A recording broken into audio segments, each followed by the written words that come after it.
Bonsoir tout le monde. Madame, messieurs, membres du conseil, messieurs de l'administration, bienvenue à cette séance ordinaire du conseil du 9 novembre, lundi 9 novembre 2020. Donc, évidemment, encore une fois, étant donné la situation de pandémie, le fait qu'on soit encore en zone rouge dans Charlevoix, bon, il a été décidé de continuer à tenir nos séances sur Zoom. Donc, évidemment, afin de s'assurer de respecter le plus possible les règles qui sont émises. Et donc, sans plus tarder, je vais tout de suite demander à M. Émilien Bouchard de nous faire la lecture de l'avis de convocation et de l'ordre du jour. Avis vous est par les présentes données par le sous-signé greffier de la municipalité qu'une séance ordinaire se tiendra le lundi 9 novembre 2020, compté de 19 h à l'endroit désigné, soit au 15 rue Forgette, Baie-Saint-Paul, à huis clos et par vidéoconférence. Les sujets traités seront alors les suivants, à savoir A, ouverture de la séance, en B, adoption de l'ordre du jour, en C, lecture au dépôt des minutes, 1, adoption des procès-verbaux suivants, séance extraordinaire du 15 juin 2020, B, séance extraordinaire du 29 juin, en C, séance ordinaire du 13 juillet, en D, séance extraordinaire du 10 août et E, séance ordinaire du 10 août. Dans D, règlement, E, résolution, dans administration et législation, 1, fermeture des bureaux pour la période des fêtes, en 2, financement, A, résolution d'adjudication, en B, résolution de concordance et de courte échéance, 3, assurance générale de la ville, renouvellement, en 4, services professionnels en gestion et support informatique, en 5, maison mère, A, aide financière, fonds des petites collectivités, travaux, en B, installation d'arrêt-neige et de gouttières, emprunt au fonds de roulement, en 6, Thermafix, projet d'agrandissement, aide financière. Suivi en voirie et hygiène du milieu, 7, travaux de réfection du chemin Saint-Laurent. A, paiement progressif numéro 1. En B, aide financière, demande de prolongation du délai d'exécution. 8, correction des transitions, décret supplémentaire. En 9, déneigement de certaines rues privées et rues publiques, contrat. 10, Côte de Pérou, réparation d'un talus. Dans urbanisme et mise en valeur du territoire, demande à la Commission de protection du territoire agricole, utilisation d'un lot à une fin autre que l'agriculture, chemin Sainte-Catherine. Dans loisirs, parcs et culture, 12, adoption de la politique culturelle, suivi en 13 de l'entente en développement culturel renouvellement, 14, fêtes nationales et fêtes du Canada 2021. Dans affaires nouvelles, délégation de demandes diverses, 1, Emma Québec, collecte de sang 2021. En 2, motion de félicitations à M. Olivier Simard, administrateur sur le conseil d'administration de l'Office municipal d'habitation. 3, motion de félicitations, camp de jour de la vallée, projet culinaire jeunesse à Baie-Saint-Paul. Suivi en G de la correspondance, H, lecture des comptes de 25 000 et plus et adoption des comptes. A, pour les comptes du mois d'octobre et en B, compte au fonds d'administration du mois de juillet. Suivi en I de la période d'intervention des membres du conseil, en J, question du public et en cas levé ou ajournement de la séance.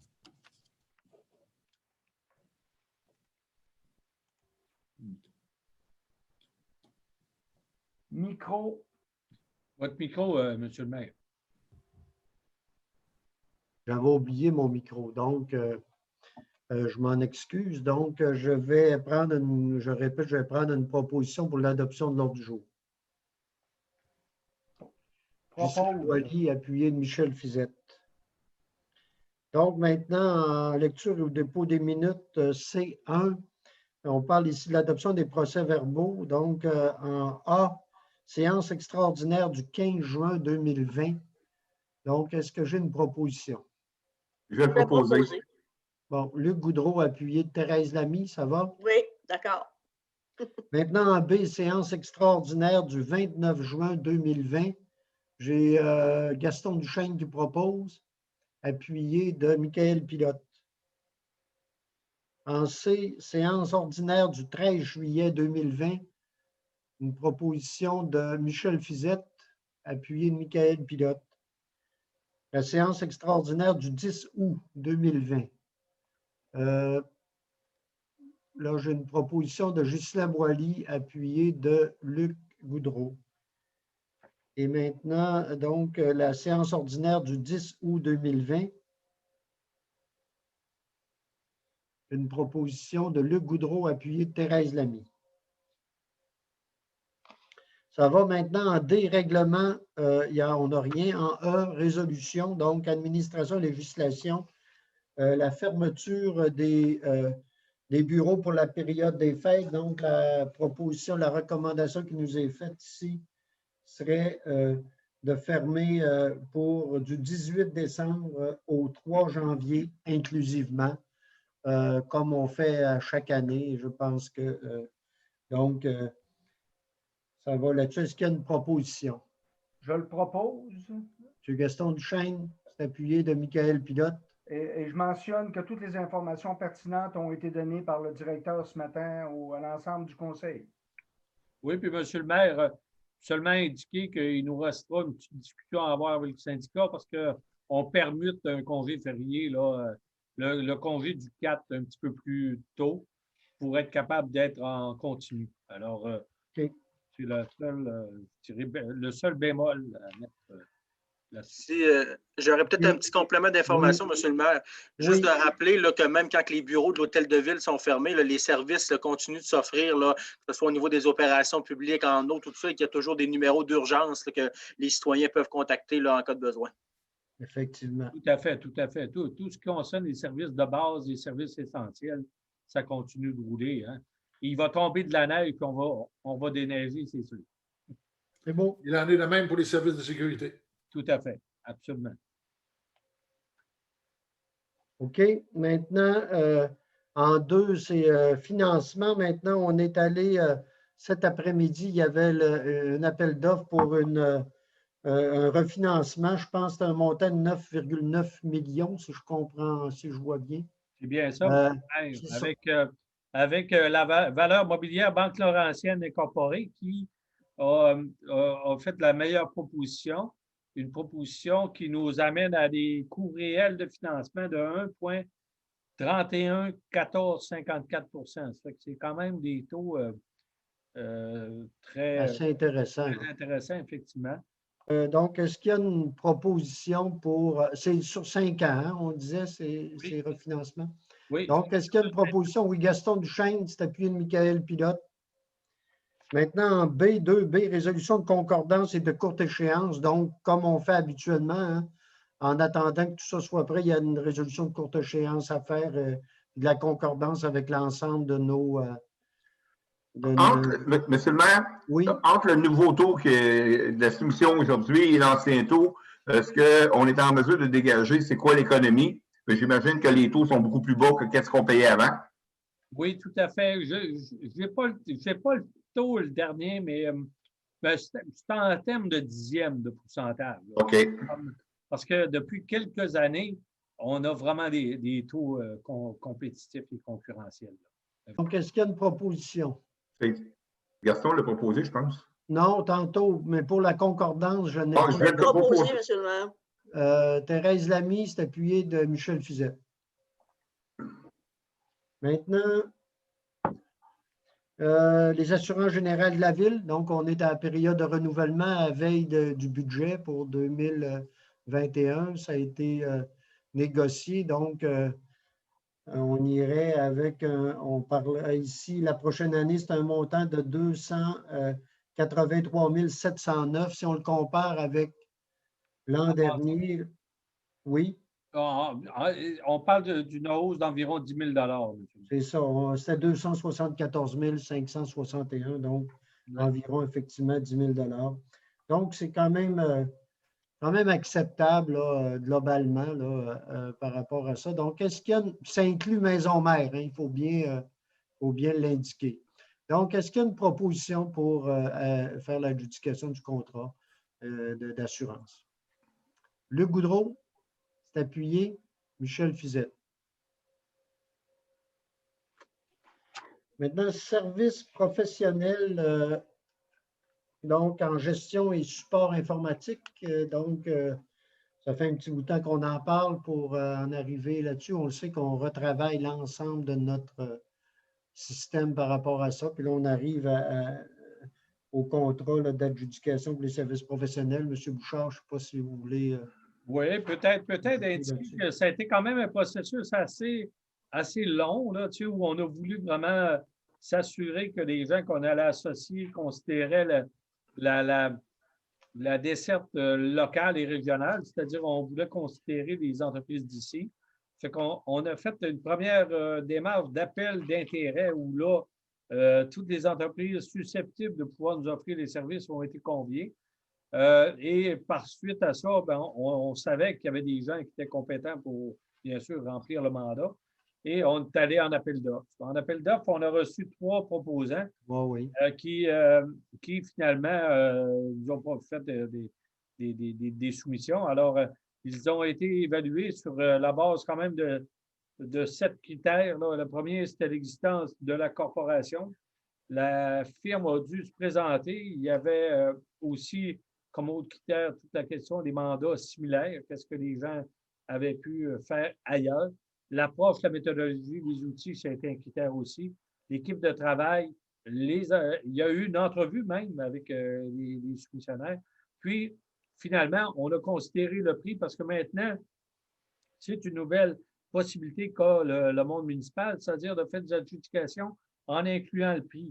À une époque, pour les professionnels, il fallait y aller sous un système de 2 enveloppes là, quand c'était à un certain niveau de contribution. Alors, mais cette fois-ci, on a fait pour une première fois, nous, ici à la municipalité, cette démarche d'intégrer le prix.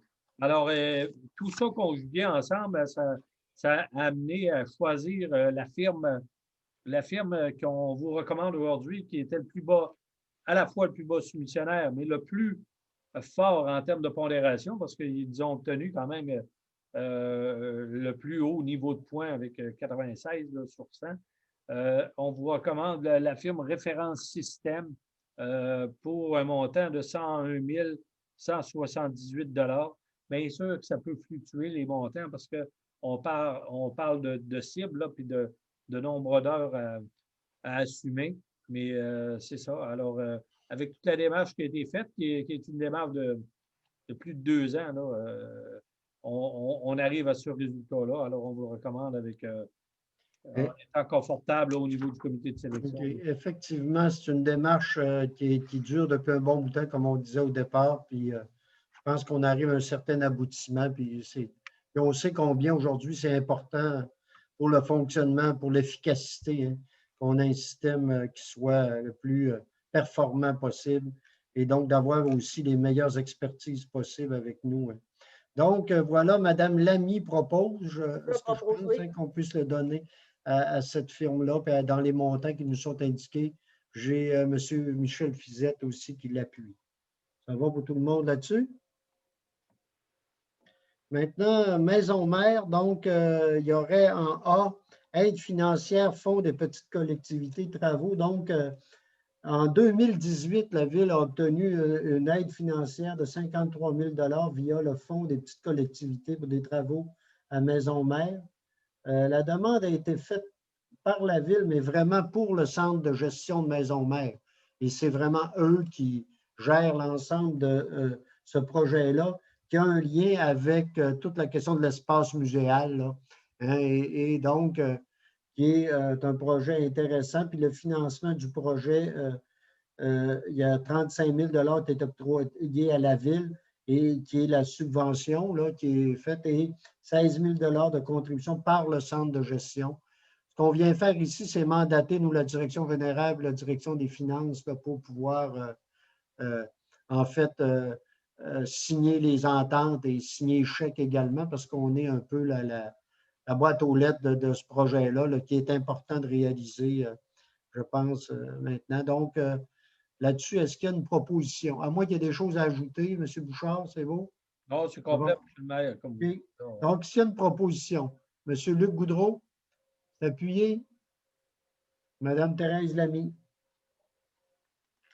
Maintenant, le deuxième point au niveau de Maison-Mère, c'est installation d'arrêts de neige et de gouttières emprunt au fond de roulement. Donc, on nous a fait valoir lors d'une rencontre qu'on a eue la semaine dernière avec Maison-Mère qu'il y avait un problème là, au niveau de la neige, entre autres. Il y a eu l'an passé, puis ce n'est pas la première fois que ça arrive, là, des chutes de neige et de glace, parfois importantes et qui sont des dangers, qui sont dangereuses, et même qui nous ont occasionné, je pense, des recours au niveau de nos assurances.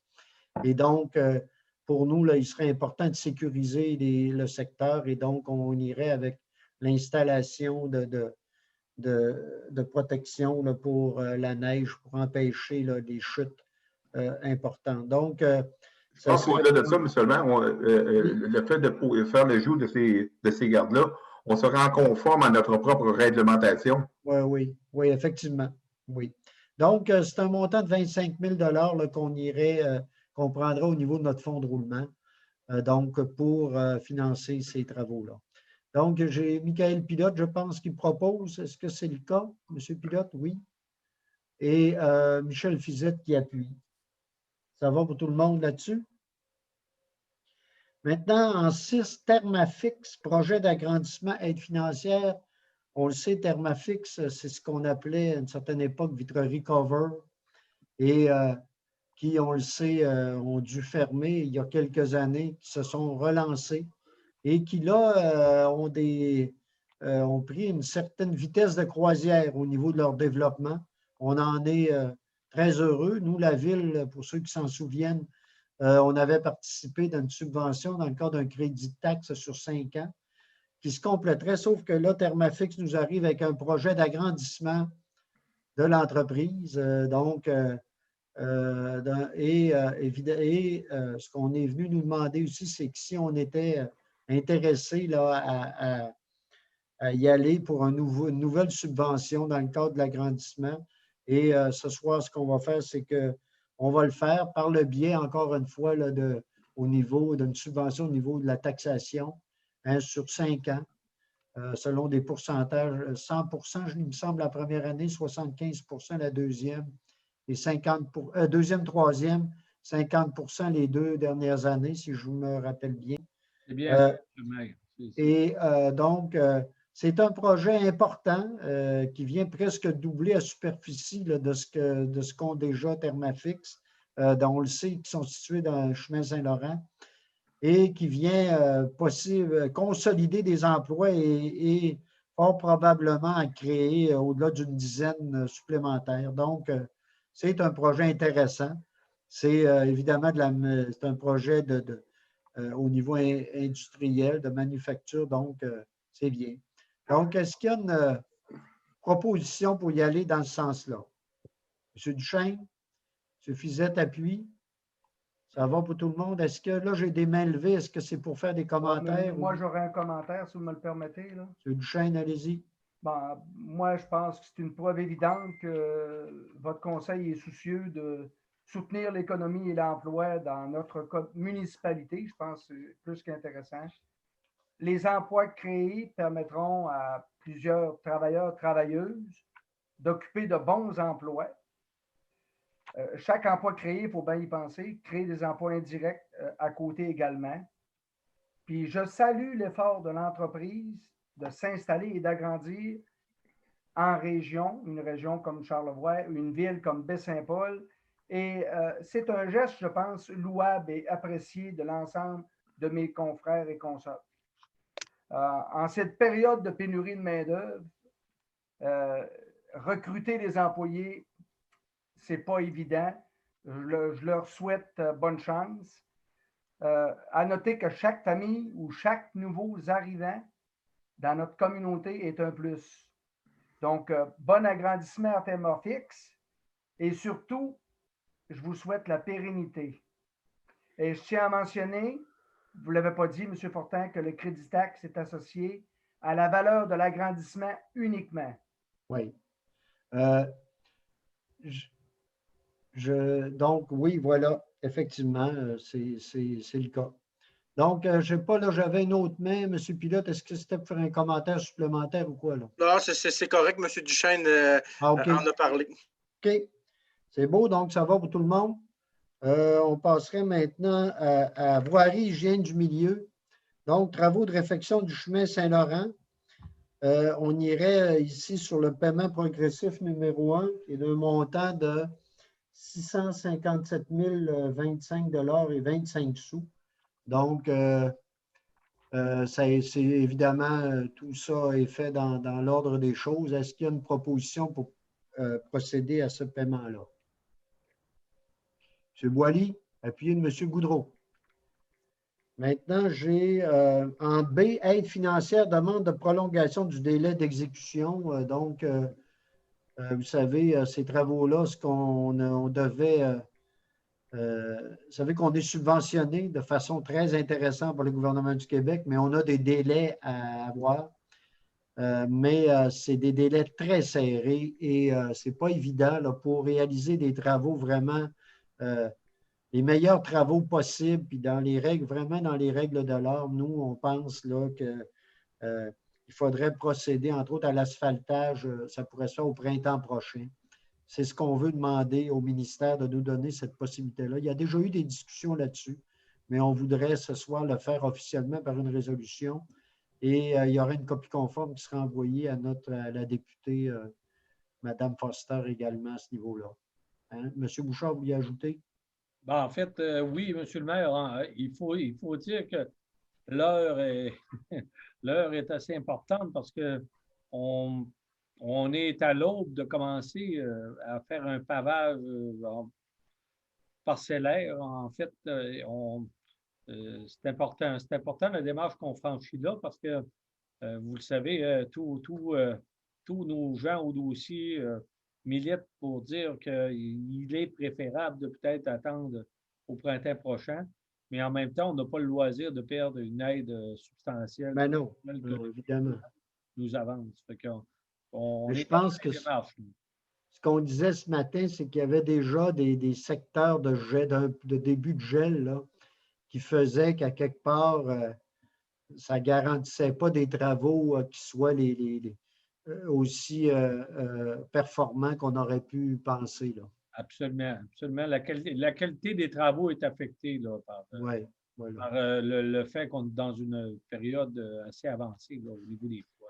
Donc, on va demander d'être assez diligent pour le ministère de nous donner ces délais-là qu'on demande. Madame Lamy? Oui, dans le même sens de ce que vous dites, mais je veux l'appuyer davantage, faire comprendre à tout le monde, puis ça, les citoyens le savent, c'est qu'ils ont attendu très longtemps dans cette section-là du chemin Saint-Laurent pour que ce soit pavé. On espère que ça va être durable. Et pour que ce soit durable dans nos conditions climatiques, il ne faut pas faire ça à ce temps-ci de l'année, on le sait. Alors, on aimerait ça que les gens du ministère du Transport en tiennent compte aussi. Et c'est le sens de cette résolution-là, c'est-à-dire tenez compte de nos observations en région. C'est sûr que c'est une opération également politique. Le gouvernement du Québec veut financer des projets et faire de la relance. On est d'accord avec ça, mais pas n'importe comment. Ça va. Je pense qu'effectivement, le message est bien lancé. Donc, est-ce que j'ai une proposition? Je vais proposer, M. le maire. Oui, c'est vrai, je m'excuse, Mme Lamy, c'est vrai, vous l'aviez dit. J'ai Michael Pilote qui appuie. Ça va pour tout le monde? Maintenant, correction de transition des classes. Oui, monsieur, oui. Excusez-moi, monsieur Fizette, allez-y. On comprend tout de même qu'il va y avoir quand même une première partie qui va être faite en asphalte, notamment la partie cyclable. Oui, mais... Les bordures, M. Fizette, les bordures vont être mais, mais somme toute, on continue de travailler avec des gens au dossier là, pour que puis l'entrepreneur, pour qu'il réalise le plus possible de travaux. Là. Mais oui, les bandes cyclables vont s'effectuer. Le pavage aussi, mais ce qu'on pense, c'est qu'on peut, à ce moment-ci, réaliser on est à peu près à 30 de l'avancement dans le dossier. Si on continue de presser le pas, puis de s'exécuter en fonction d'une réalisation 2020, dans le meilleur des mondes, ce que nous disent les gens au dossier, c'est qu'on pourrait atteindre 70-80 %. Alors, il y a à ce moment-ci un fait véritable là, que, vous savez, souvent on dit à l'impossible, nous l'est tenu, mais on ne pourra pas compléter l'ensemble des travaux dans le contexte avec les conditions actuelles à 100 % d'ici décembre. Alors, on veut vraiment indiquer aux instances gouvernementales qu'on fait nos efforts, mais on ne pourra pas y arriver. Donc, ça serait désolant de se perdre un financement. Puis comme le disait tantôt d'autres intervenants, on veut un projet qui est durable. On est en train de faire quand même des investissements qui devraient compter pour 30-40 ans. Là. Ça fait on veut vraiment l'appui du gouvernement là-dedans. Puis, tout le monde nous dit que ce n'est pas l'idéal de paver à ce moment-ci. OK. Je pense que le message est bien passé et donc on espère qu'on va avoir une écoute. On pense que oui, je pense qu'on devrait avoir une écoute attentive par rapport à ça, mais évidemment, on se le souhaite. Est-ce qu'on a une idée d'un retour du ministère avec un soi-disant de réponse? Bien, vous voyez, M. Goudreau, déjà dans les dernières heures, on a envoyé au ministère l'état d'avancement des travaux, puis les considérations, puis une bonne part de l'argumentaire, puis éventuellement, va suivre aussi toute la résolution du Conseil. Alors, moi, je pense que compte tenu de la situation actuelle, puis on n'est pas tout seul à vivre ça, là. Dans d'autres municipalités, ils ont aussi cette problématique. Ils ont aussi reçu des annonces d'aide, puis ils ont le même problème que nous parce qu'ils l'ont su tardivement, puis ils sont pris aussi avec la période. Alors, on est plusieurs à se manifester au ministère, mais il faudrait idéalement, au plus tard, en tout cas, c'est utopique de passer pour la fin de la semaine, mais au cours de la semaine prochaine, là, il faudra avoir des indications du ministère pour ne pas se lancer dans des travaux, qui feraient que la qualité ne serait pas au rendez-vous. On espère que d'ici à la fin de la semaine prochaine, au plus tard, là, que le ministère ait pris position, puis le gouvernement. Là, alors, on est en attente, puis on va faire vraiment des pressions avec vous, puis avec tout le volet administratif et politique. Au niveau politique également. Ouais. Ça va? Maintenant, on sera au point correction, au point 8, donc, en voirie hygiène du milieu, correction des transitions, décrets supplémentaires. Donc, on a déjà enclenché ça cet été. Il y en a plusieurs qui ont été réalisés dans plusieurs endroits, là, à la fois Saint-Antoine, chemin du Golfe, rang Sainte-Croix, également Sainte-Catherine. Mais là, il y en aurait deux. On nous recommande ici de l'argent supplémentaire pour 2 transitions qui sera à faire au niveau de Sainte-Catherine puis Saint-Antoine, je crois. Donc, ce serait un montant qu'on décréterait à même le règlement parapluie de 12 000 $ pour pouvoir réaliser tout ça. Donc, Luc Goudreau le propose. C'est appuyé de Gaston Duchesne. Ça va? Donc, je veux maintenant, juste mentionner, M. Bouchard, oui, M. Fortin, que oui. pour ma part, le secteur Saint-Antoine, ces transitions vont être très appréciées par les résidents du secteur et surtout pour ceux qui font l'entretien en hiver. Je parle de nos employés. OK. Au déneigeur. C'est beau. Donc, maintenant, déneigement, en parlant de déneigement, on y est en 9. Déneigement de certaines rues privées et rues publiques, contrat. Donc, vous savez, depuis quelques années, maintenant, on s'est engagé comme ville à déneiger certaines rues privées sur lesquelles là, il y avait certains problèmes là, à la demande des résidents de ces rues-là. Donc, on irait encore cette année là, avec, en fait, les différents contrats qui ont été donnés pour ces rues-là. Mais il y aurait cette année une couple d'ajouts, dont un particulier là, par rapport à une rue qui est devenue publique, là, qui est dans le domaine de Charlevoix, M. Bouchard. Oui, tout à fait. Puis, on a vérifié avec les gens de Zéboulement, puis Ah oui? Ah oui, c'est vrai. somme toute, on ne pense pas vraiment qu'il y ait d'objection. Je croirais bien qu'ils vont donner leur consentement au contrat. En somme, ce dont on a discuté ce matin, les réserves semblent moins fortes que c'était. Donc, on pourrait donner, Ouais.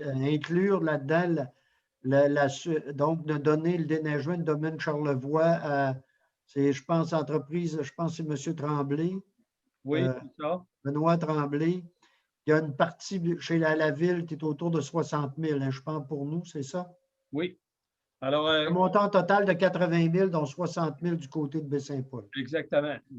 Ça fait qu'on pense, mais de toute façon, cet entrepreneur-là offrait déjà le service au domaine de Charlevoix privément avant. Ouais. Puis les gens du domaine se déclaraient satisfaits. Nous, on pense que on a confiance.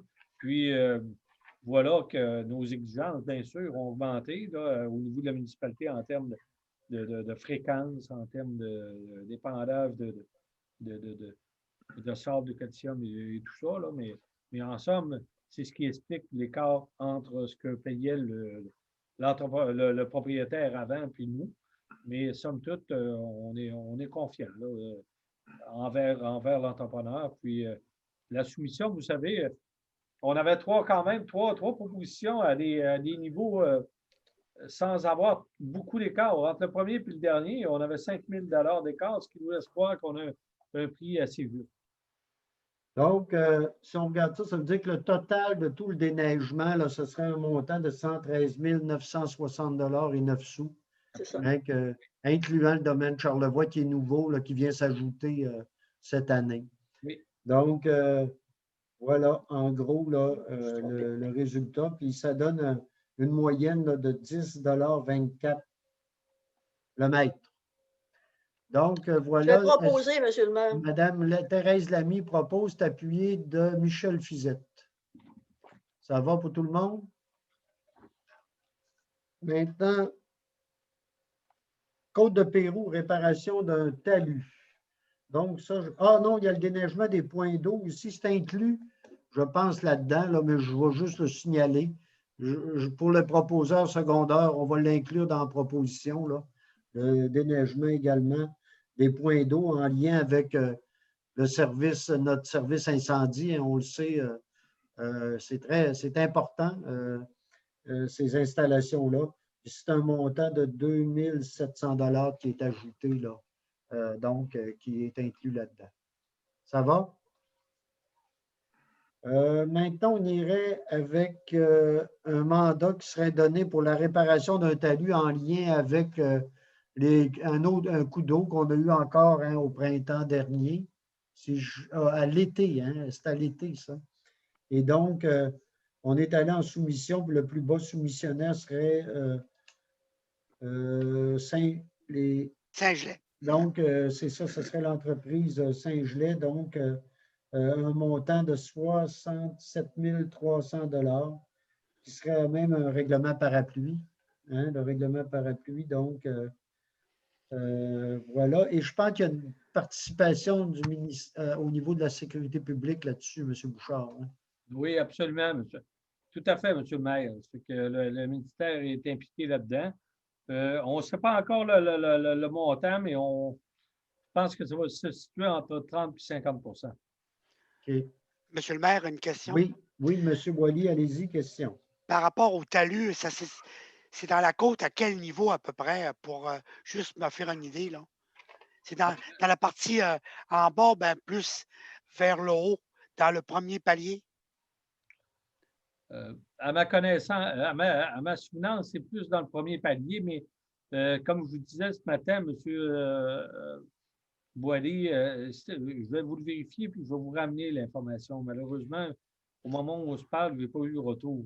Mais ce qu'on nous dit dans le mémoire, c'est que le pluvial dans le secteur Côte-de-Pérou, donc sûrement qu'on répare tout ce qui a été endommagé, là. Je J'espère. pense qu'on vient remettre à niveau ce qui a été endommagé. Non, non, Et, c'est sûr. ça ne nous dit pas quel secteur, mais au moins, on sait que, d'après ce qu'on peut voir là, c'est que Oui. le projet, c'est de dire que tout ce qui a été endommagé va être refait dans les règles de l'art. Oui. Puis c'est un peu éparse, là, tu sais, dans le sens que c'est pas Ben nécessairement, voilà, c'est ça. c'est pas nécessairement dans une zone précise, là. Ça peut être à Voilà. différents endroits, effectivement.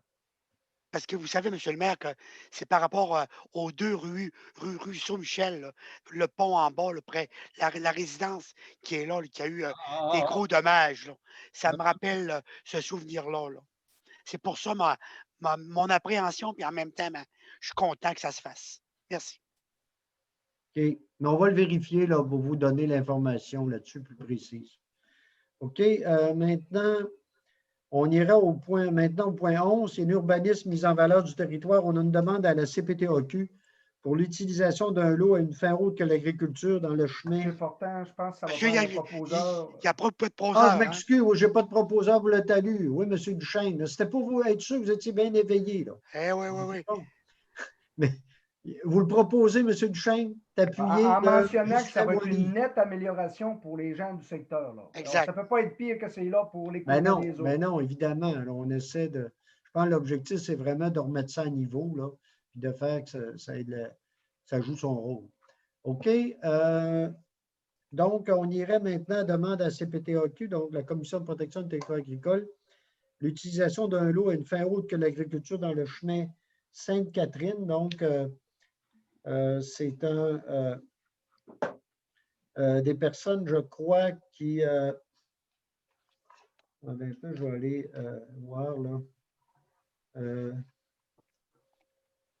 Les gens qui veulent construire une résidence, monsieur. Ils veulent construire, voilà, c'est ce que j'allais voir, effectivement. Là, ici, donc, construction, résidence principale. Donc, ils ont actuellement la superficie, je pense, possible. Donc, mais c'est en zone agricole, donc ils veulent avoir une demande, ils font une demande en utilisation autre qu'agricole. Donc, la proposition, j'ai Michael Pilote. Je vais l'appuyer, monsieur le maire. Appuyé de Thérèse Lamy, donc auprès de la CPTAQ. Maintenant, vous permettez, M. le maire? Oui, M. Fizette, allez-y. Une question par rapport à ça, une résidence sur faire une demande à la CPTAQ pour, en quelque sorte, permettre une résidence. Est-ce que ça veut dire que la CPTAQ est devant une situation qu'ils ont à autoriser la municipalité à reconnaître un îlot déstructuré?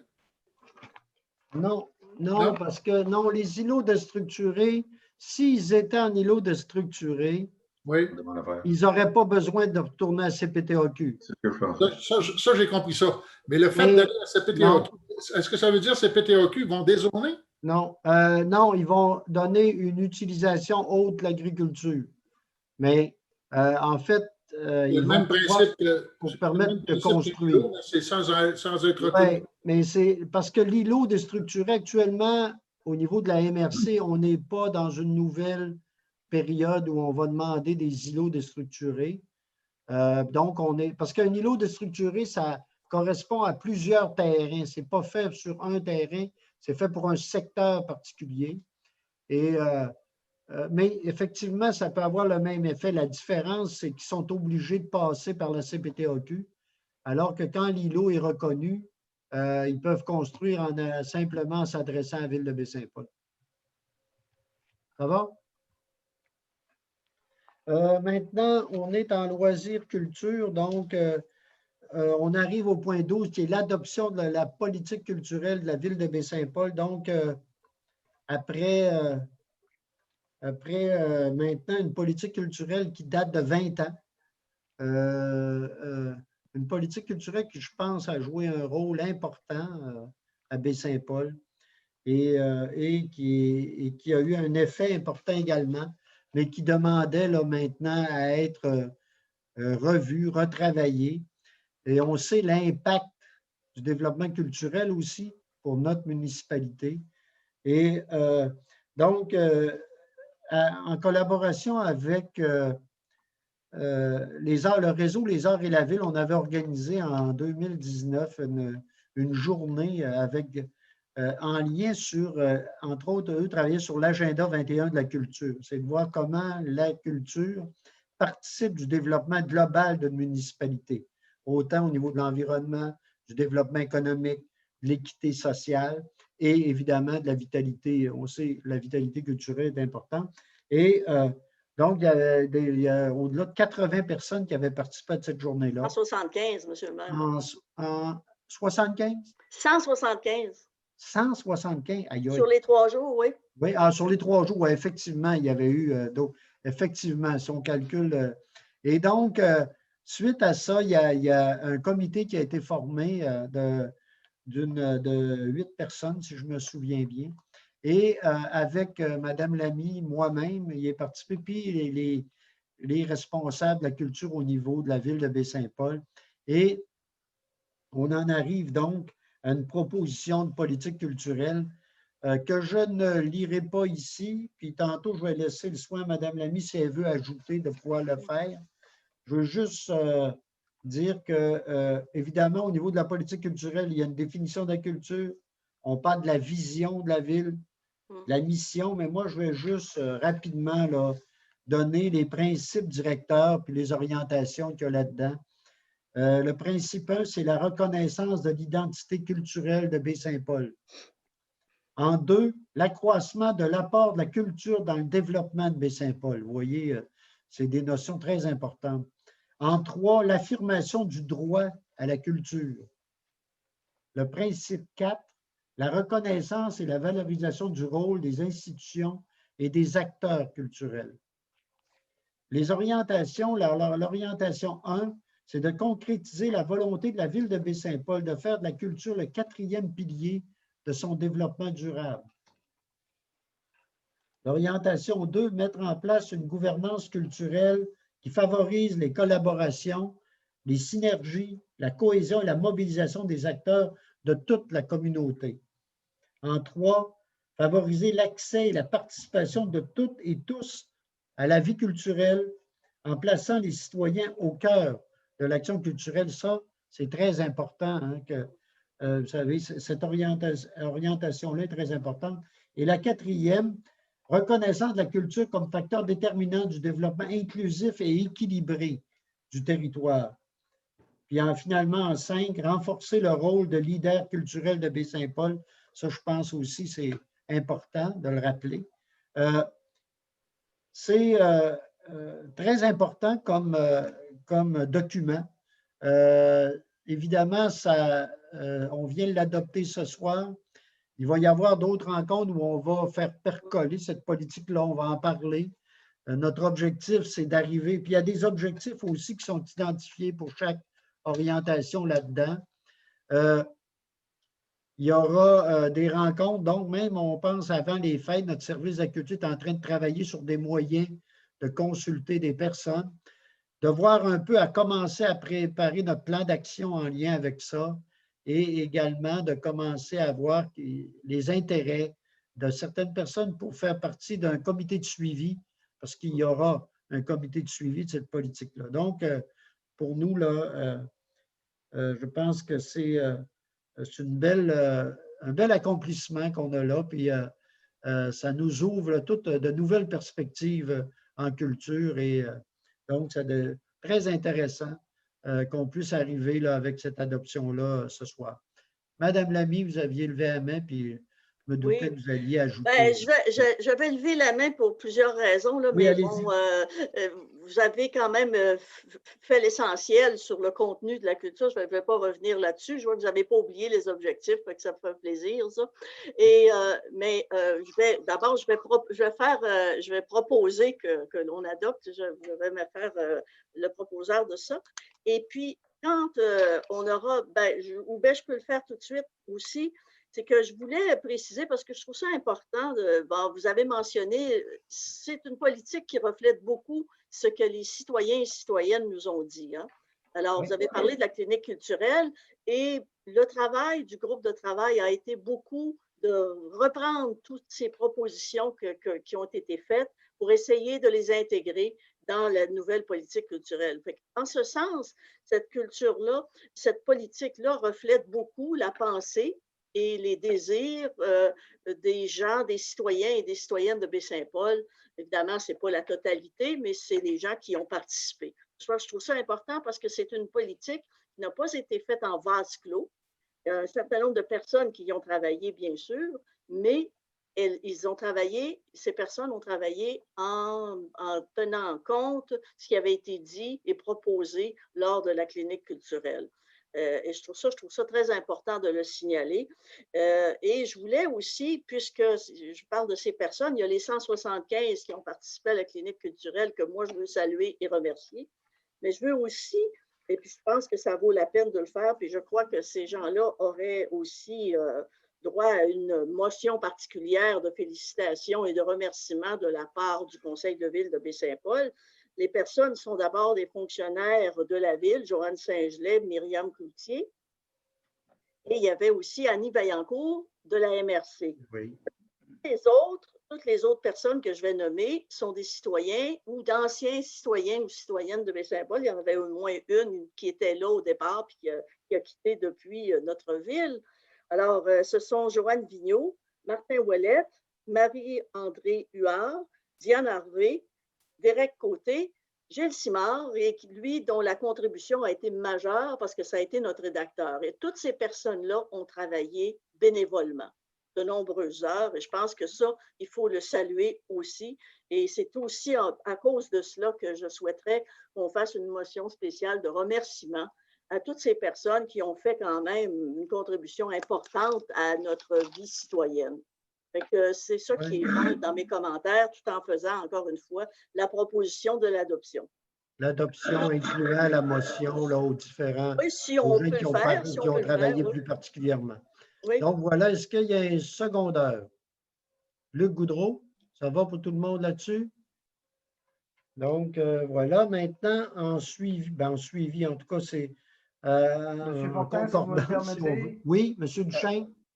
Je tiendrai à souligner quand même le travail de Mme Lamy au niveau de la politique culturelle. On n'est pas toujours sur les mêmes ondes, mais quelquefois, il faut reconnaître les bons coups des personnes qui s'activent dans notre communauté et qui œuvrent. Puis pour la politique culturelle, je crois que vous avez rendu un très bon travail. Félicitations. Jean y a siégé également. Jean aussi. Mais félicitations à tous ceux qui ont participé. Je pense que le Conseil se joint à moi pour vous féliciter pour votre travail dans ce comité-là. Merci beaucoup, M. Duchesne. Moi, je ne nous ai pas nommé, le maire et moi, parce que nous autres, on constate, comme on est des élus, on fait partie, c'est notre job, en quelque sorte, c'est notre travail, mais j'apprécie quand même vos remerciements, ceci étant dit. Merci. D'autres, ça va pour tout le monde autrement? Est-ce qu'il y avait d'autres commentaires? Non. Donc, on passerait maintenant au point 13, qui est l'entente en développement culturel renouvellement. Donc, vous savez, la ville de Baie-Saint-Paul, maintenant, depuis sa politique culturelle, donc depuis de nombreuses années, signe avec le ministère de la Culture. À l'intérieur, au départ, c'était une entente culturelle avec le ministère. Par la suite, ça a été intégré à la MRC. Maintenant, on va continuer, nous, d'adhérer à la politique culturelle de la MRC, mais notre entente va être maintenant indépendante. Là. Et donc, même si on va continuer d'avoir des liens et de travailler ensemble au niveau de l'ensemble des grands enjeux. Et donc, à chaque année, nous, on y allait pour 10 000 $. Cette politique-là est basée sur des projets basés sur notre plan d'action de politique culturelle. Donc, on y allait pour 10 000 $ par année et le ministère met également 10 000 $. Là, cette année, on irait là, pour 3 ans, mais on irait pour 15 000 $. On bonifierait pour 5 000 $ par année là, notre entente avec le ministère. Donc, ça amènerait un 30 000 $ par année pour des projets en culture en lien avec le plan d'action de la politique. Donc, est-ce qu'il y a une proposition pour entériner l'entente culturelle avec le ministère? Et donc là, j'ai Ghislain Boily, appuyé de Thérèse Lamy. Et ce qu'on disait ce matin, nous, déjà avec parce qu'on nous donne des délais très courts. Et donc, déjà, on a pointé des enjeux et des actions possibles.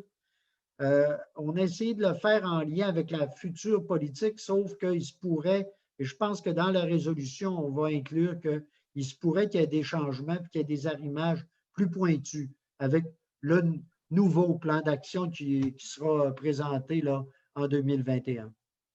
Ça va là-dessus?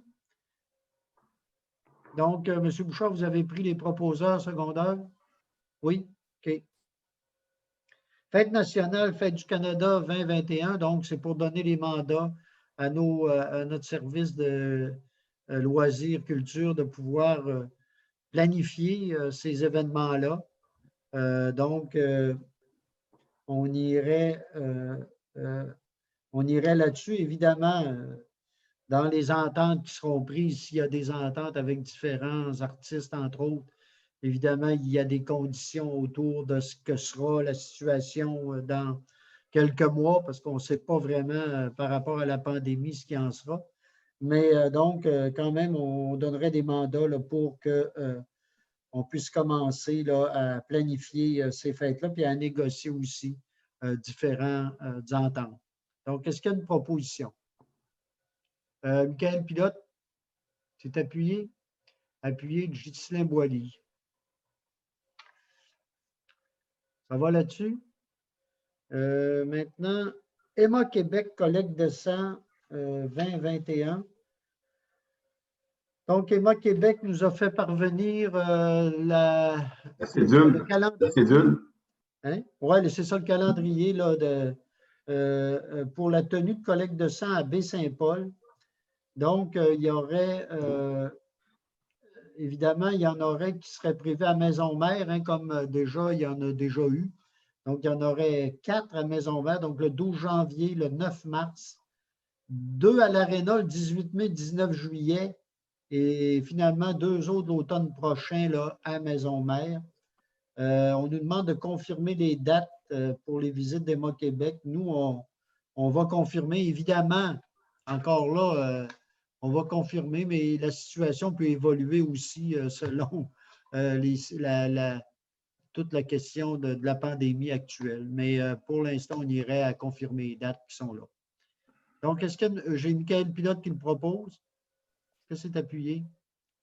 Michel Fizette. Monsieur le maire, si je pourrais ajouter, oui, vas-y. C'est ça, Emma Québec, là, malgré la pandémie, là, les collectes sont souvent maintenus. Quand même. C'est ça, parce qu'on sait que les besoins en dons de sang continuent tout de même dans le réseau hospitalier. Donc, c'est pour ça qu'Emma Québec continue malgré la pandémie. Il y en a justement une cette semaine aussi, ce jeudi, à la Maison Mère. Mais même à l'Aréna aussi. Oui, lors de la saison estivale, ils les font à l'Aréna, mais je ne sais pas si le lieu pourrait changer, mais c'est sûr qu'Emma Québec continue ses collectes de sang mobile à travers le Québec pour pallier aux besoins. C'est toujours sur rendez-vous, Michael? Oui, c'est toujours sur rendez-vous. J'ai le mien justement là, pour jeudi cette semaine. Mais c'est important de le souligner. Ouais, OK, merci, Michael. C'est bon. Maintenant, motion de félicitations à M. Olivier Simard, administrateur sur le conseil d'administration de l'OMH. Je crois que M. Simard a manifesté le désir de quitter après plusieurs années. Hein. Il représentait le conseil municipal au niveau de l'OMH. Il a continué après son départ, là, la vie municipale il y a 3 ans. Mais là, il a décidé de quitter. Donc, on veut saluer son travail après toutes ces années. Là, on parle d'au-delà d'une douzaine d'années, je crois, comme représentant au niveau de l'OMH. Quand même, ça mérite d'être souligné. C'est un travail important. Le logement social à Baie-Saint-Paul, on ne se le cachera pas. Donc, M. Duchesne nous en fait la proposition. Je vais le seconder. Seconder, Luc Goudreau. Bien sûr, tout en félicitant M. Simard de son excellent travail, de sa collaboration, sa compréhension pour les usagers et de son travail qu'il a mis bénévolement, des fois, pour aider des locataires à entrer ou à sortir ou à faire quelques petites rénaux pour eux.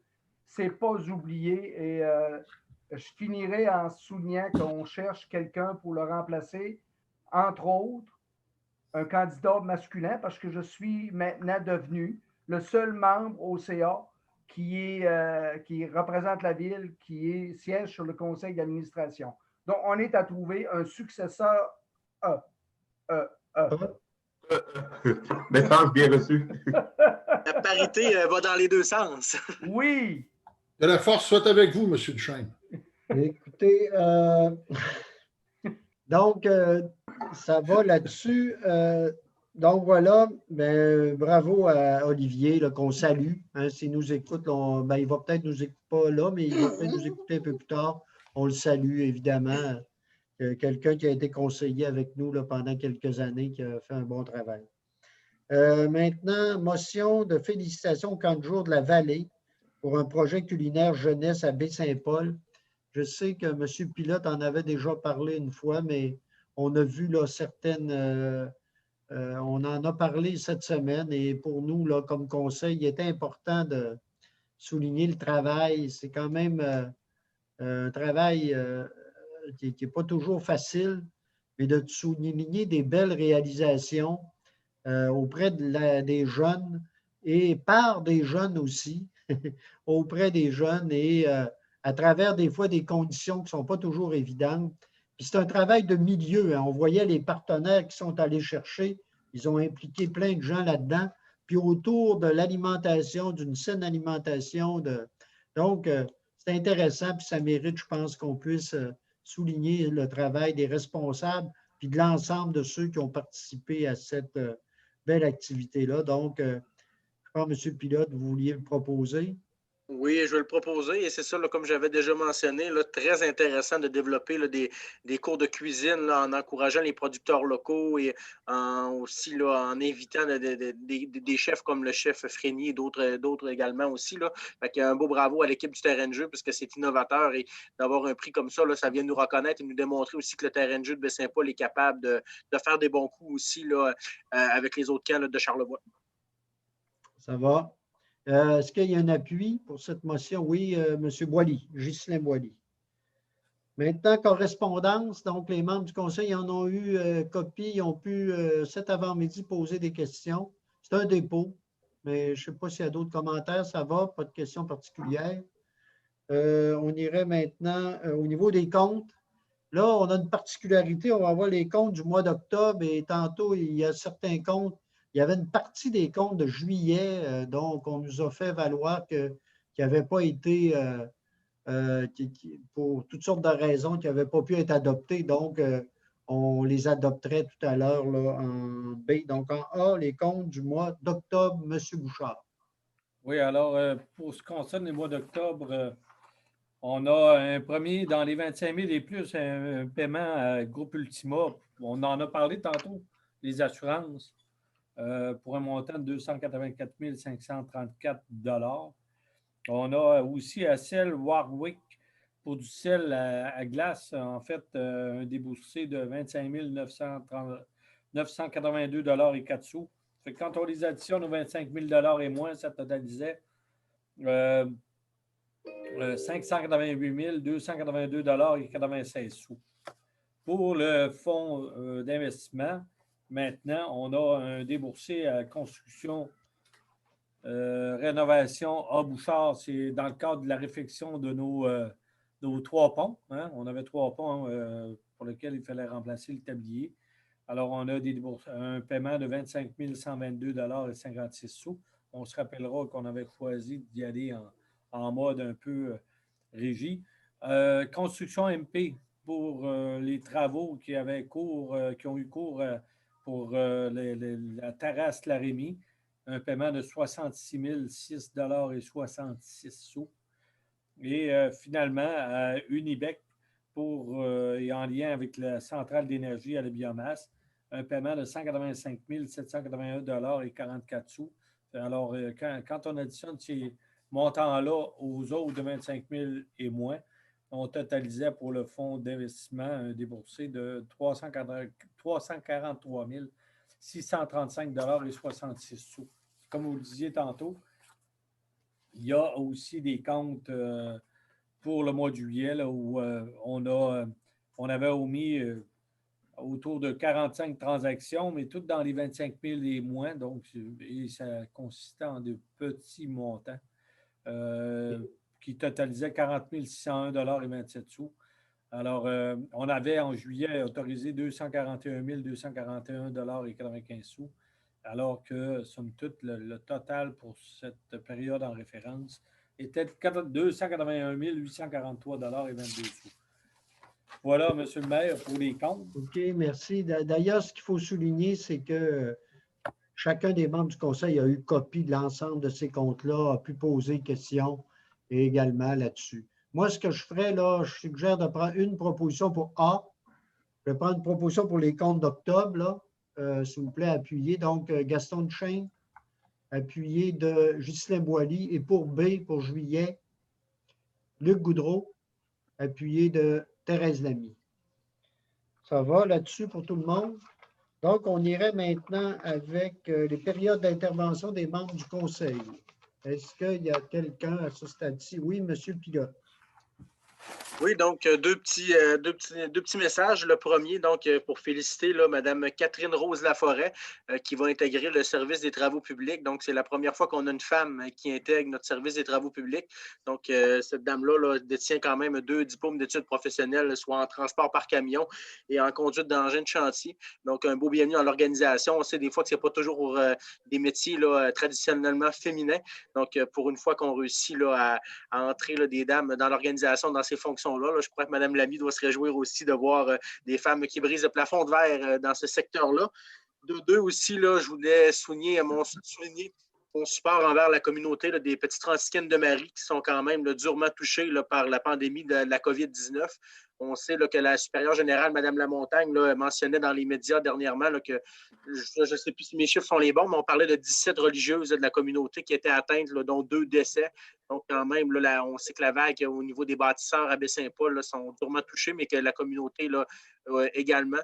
Donc, mon support est avec eux et on sympathise avec la communauté ainsi que tous ceux et celles qui hébergent la résidence des bâtisseurs ainsi que leurs familles. Moi, je veux juste là-dessus, M. Pilote, dire que j'ai envoyé à Sœur Doris un courriel là, de support et au nom du conseil municipal, je l'ai fait en mon nom. Je l'ai fait au nom du conseil aussi. Puis, évidemment, pour la communauté, mais aussi qu'elle le transmette aussi à l'ensemble du personnel des résidents, des bâtisseurs. Là, je pense que c'est des moments pas faciles là, que sont ceux-là et je pense que nos pensées sont avec eux. On ne peut pas faire beaucoup, mais nos pensées sont avec tout le monde, ceux qui sont atteints, ceux qui les accompagnent aussi. Hein. Ceux-là là, qui travaillent là-bas et qui les accompagnent aussi, nos pensées sont avec eux parce que c'est des moments pas faciles, mais je pense qu'on est tous là. Et pour ceux qui j'entendais Sœur Doris qui disait « Allez vous recueillir devant la Vierge secourable ». Pour ceux qui y croient, on peut peut-être inviter les gens là, à tout le moins, peut-être, au moins en tout cas avoir une pensée particulière pour les gens des bâtisseurs et des petites franciscaines par rapport à ce qu'ils vivent actuellement, qui n'est pas facile. Bien d'accord avec vous, M. le maire. D'autres. J'aimerais rajouter sur le point. J'aimerais rajouter sur le point de la COVID. Je ne veux pas en faire étaler ma vie privée, mais je peux vous dire que j'ai le goût de partager avec les citoyens un épisode très court, mais qui est très long de ma vie. Je viens de la terminer en fin de semaine. Laissez-moi vous dire que quand le téléphone sonne et que c'est la santé publique qui vous dit « Vous êtes bien, M. Goudreau? Oui, vous testez positif. » Je peux vous dire que je peux comprendre tous ceux, les Sœur Doris, toutes les gens. Mais je peux vous dire que le message que je veux vraiment renchérir, c'est qu'on ne se protège pas assez. On en vient même à banaliser, dans certains cas, le port du masque. On pense qu'on est, même moi, le premier, je peux dire que est-ce que je me suis bien protégé? Il faut dire que non, on l'a pogné. Mais moi, là, juste me servir de mon expérience vécue. Ça ne m'a pas été compté, là, je l'ai vécu. Et je considère que j'ai peut-être eu la forme de la COVID la plus légère. Mais je ne la souhaite même pas à mon pire ennemi. Tout ce que je veux transmettre à la population, c'est attendez pas que ça vous arrive. Ça n'arrive pas rien qu'à la télévision. C'est difficile, ça laisse des marques et ça fait peur. Merci. Mais c'est important, M. Luc, en tout cas, Oui. que tu amènes là. C'est important et je pense que on le sait, je voyais encore tout à l'heure, avant Réunion, je regardais où on en était dans Charlevoix et particulièrement dans Charlevoix-Ouest, là, ça continue, là. On a plusieurs cas qui s'ajoutent. Et je pense que, vous savez, il faut être de tout cœur avec ces gens-là, ça c'est clair, parce qu'effectivement, c'est pas facile. Mais ce qu'il faut dire aussi, c'est essayer de se dire, je pense qu'il faut renforcer, faire plus d'efforts encore pour s'assurer qu'on respecte les règles, qu'on se donne l'ensemble des organisations. Puis il y a une responsabilité personnelle qu'on a aussi, hein, à essayer de réduire le plus possible les risques de pouvoir propager tout ça. Moi, on me demandait d'en parler déjà, puis je disais, peut-être que si on veut sauver Noël un peu, ben faisons des efforts actuellement pour essayer de voir, là, pour s'assurer qu'on est... faisons un petit peu plus. Là. Je pense qu'il faut lancer le message de dire à tout le monde, essayons de faire un petit peu plus pour faire qu'il y ait le moins possible là, de personnes atteintes de ce malheureux virus-là là, qui n'est pas facile. Donc, voilà. D'autres, oui, Madame Lamy. Je vais ouvrir. Voilà, mon micro est ouvert. Oui, faisons un peu plus. Je suis d'accord juste pour poursuivre dans la foulée de ce que vous venez de dire, Monsieur le maire, de ce que Luc a dit. Je pense que c'est pas juste sauver Noël, c'est sauver des vies, surtout. Et, moi, je pense à chaque fois que je regarde, tu sais, c'est Luc qui disait ça, on échangeait pendant sa maladie, et puis on se disait, hein, et Luc le disait, je suis maintenant dans les statistiques. Mais dans les statistiques, c'est froid. Mais pensez que derrière toutes les statistiques, il y a des vies qui sont brisées, il y a des familles qui sont touchées, il y a les morts, et ça, c'est pas banal, mais il y a aussi tous ceux qui sont malades et qui, bon, tout ça. Alors, je pense qu'il faut vraiment, on nous a demandé de réduire nos contacts. Puis vous savez, hein, moi, je me dis toujours, le principe de précaution, il s'applique. Il y a ce que la santé publique nous demande, mais il n'y a rien qui nous empêche d'en faire plus. Ceci étant dit, je vais quand même revenir à la politique culturelle, si vous permettez, parce que je trouve que au-delà, ça semble, par rapport au sujet, c'est moins dramatique, c'est sûr, mais c'est quand même important. Je veux que les citoyens et les citoyennes en fassent, là, ce soit à eux, que ça soit une chose vivante que cette politique culturelle-là. Ce n'est pas un document papier, c'est une chose vivante à construire, à poursuivre. Et c'est pour ça qu'on aura besoin de vous. On va vous solliciter pour faire partie du comité du plan d'action, peu importe, pour la suite des choses, en tout cas, pour le comité d'action culturelle. Et la culture, puis je vais revenir là-dessus, puis M. le maire va certainement être d'accord avec moi. La culture, là, c'est pas juste un objet de luxe, c'est pas fait pour les rêveurs, c'est pas fait pour des fantaisistes et des huluberlus. La culture, c'est aussi notre vie et notre identité. C'est notre histoire, c'est nos paysages. On a parlé tantôt de gastronomie. Ce sont nos plats, ce sont nos recettes de cuisine, ce sont toutes nos histoires et nos contes. C'est notre identité dans Charlevoix. Et c'est aussi un outil de développement économique. Là, ce soir, je vais en profiter parce que M. le maire, M. Jean Fortin, a été celui qui, au Québec, dans les petites villes, a défendu ça. Et qui était passé, lui, pour un rêveur de défendre la culture et puis de dire que ça pouvait rapporter de l'argent sur la culture, que c'était aussi, c'est un moyen d'expression, c'est sûr, c'est l'expression d'une identité, mais c'est aussi un outil de développement économique. Vous n'avez qu'à penser aux festifs, par exemple. Ça rapporte de l'argent, ça, cette affaire-là. Ça fait vivre du monde, ça. Le musée d'art contemporain, les galeries. Et évidemment, et ça fait la renommée aussi d'une ville. Et la renommée d'une ville, bien, ça amène aussi du monde qui viennent aussi. Alors, écoutez, c'est aussi un mode de développement économique. Et c'est important, c'est un outil de développement économique aussi important que toutes nos autres entreprises, et même plus à certains égards. Mais c'est une chose vivante et c'est une chose que l'on doit continuer à construire. Il faut que ça reflète la majorité ou l'ensemble de l'identité des citoyens de Baie-Saint-Paul. Alors moi, je vous invite ce soir là, à suivre ça, allez la lire d'abord. Elle va être lancée aussi officiellement. Oui. Et d'y participer quand on pourra aussi tous se réunir davantage et puis faire aussi des activités culturelles, tout le monde ensemble, alors pour construire et continuer à faire vivre notre ville. Voilà. Alors, c'est ce que je voulais dire. Puis, Monsieur le maire, je vous salue encore parce que vous avez eu un grand mérite. Bien, merci. Mais là, écoutez,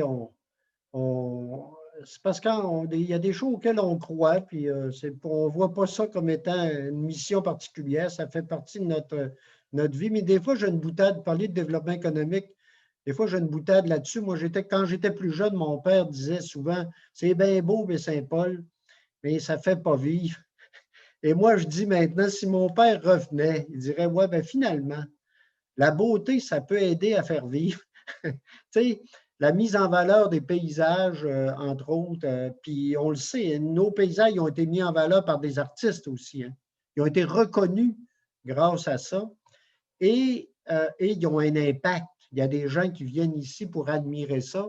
Puis souvent, nous, notre rôle, c'est de mettre ça en valeur, c'est de le reconnaître, puis de le mettre en valeur, de le faire valoir. C'est un exemple, mais le potentiel est là. Puis Baie-Saint-Paul, vous savez, souvent, on se dit, on est reconnu. Moi, je dis parfois même plus gros que ce que nous sommes. Mais c'est beaucoup en lien avec cet aspect-là. Et puis, dernièrement, j'ai fait une visite. Moi, on était invité à visiter les ateliers et à rencontrer les artistes à Maison-Mère, là, qui ont des ateliers là-bas. C'est extraordinaire. Les personnes de partout qui sont là, qui sont là parce qu'ils sont à Baie-Saint-Paul et ils considèrent que c'est un endroit intéressant pour rencontrer d'autres artistes. Et ce que ces gens-là nous apportent comme richesse, c'est assez exceptionnel. Donc, c'est une idée. Imaginez l'impact de presque 40 symposiums à Baie-Saint-Paul en art actuel. Il faudrait à un moment donné comptabiliser ça et on serait étonné de ce que ça veut dire. Puis des fois, ça dépasse uniquement l'aspect monétaire. Ça va plus loin que ça. Hein? Et donc, non, je pense que c'est important de pouvoir le souligner. Puis c'était important aussi de moderniser, d'actualiser notre politique culturelle. Bon, voilà. D'autres, là, j'avais Michel Fizette. Allez-y. Oui, il fallait que je trouve mon micro. Oui, merci pour tout ce que j'entends. Et évidemment, tout ça, moi, mon intervention veut s'adresser davantage aux petites franciscaines de Marie afin de leur offrir toutes les condoléances à propos du décès de sœur Gisèle Fortier. Sœur Gisèle Fortier, quand même, une femme de tête qui a contribué au développement, puis à l'orientation, puis à la direction générale du Centre hospitalier de Baie-Saint-Paul. Évidemment, on sait que ce centre-là a dû passer à travers plusieurs difficultés pour en arriver à connaître ce qu'on connaît aujourd'hui. Mais il faut toujours se rappeler des gens qui étaient à la source de toutes ces démarches pour en arriver où est-ce que nous en sommes. Alors, sœur Gisèle Fortier était quand même une de ces personnes, et puis je voulais qu'on souligne cette attention-là auprès des petites franciscaines de Marie. Toutes nos condoléances. Merci.